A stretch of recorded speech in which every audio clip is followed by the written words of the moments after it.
చిన్నశంకరంపేట మండల కేంద్రంలో అంబేద్కర్ సంఘం ఆధ్వర్యంలో డాక్టర్ బిఆర్ అంబేద్కర్ వర్ధంతి వేడుకలు ఘనంగా నిర్వహించగా సంఘ సభ్యులతో పాటు బీజేపీ మండల అధ్యక్షులు రాజు ఎన్ఆర్ఐ చంద్రశేఖర్లు అంబేద్కర్ విగ్రహానికి పాలాభిషేకం చేసి పూలమాలలు అర్పించారు.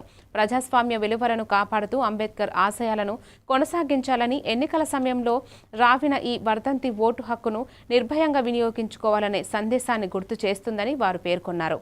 ప్రలోభాలకు లేదా భయప్రాంతులకు లోను కాకుండా ధైర్యంగా ఓటు హక్కును వినియోగించుకోవాలని వారు ప్రజలకు విజ్ఞప్తి చేశారు.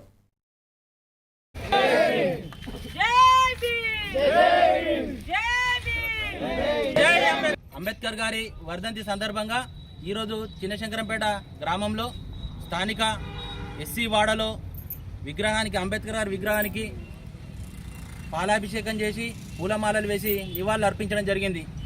ఈ వేదిక ద్వారా చిన్నశంకరంపేట గ్రామ ప్రజలను ఎక్కడే కోరుతా ఉన్నా అంబేద్కర్ గారి ఆశయాలను మనం ఎప్పుడు కాపాడుతూ, రాజ్యాంగ విలువలను ఎప్పుడు కాపాడుతూ ప్రజాస్వామ్యబద్ధంగా మెలగాలని నేను ఈ వేదిక ద్వారా చెప్తా ఉన్నా. ఒక మంచి విషయం ఏంటంటే ఇప్పుడు ఎన్నికలు రావడం, ఆ ఎన్నికలలో మన హక్కు ఏదైతే ఉందో ఓటు హక్కు కోరుతూ ఈ అవకాశం ఇచ్చిన ఈరోజు అంబేద్కర్ గారి వర్ధంతి సందర్భంగా ఆయనకి నివాళులు అర్పించడం జరిగింది, పాలాభిషేకం చేయడం జరిగింది. చిత్తూరు జిల్లా కుప్పం బీఆర్డీ ఆసుపత్రిలో మీడియా సమావేశం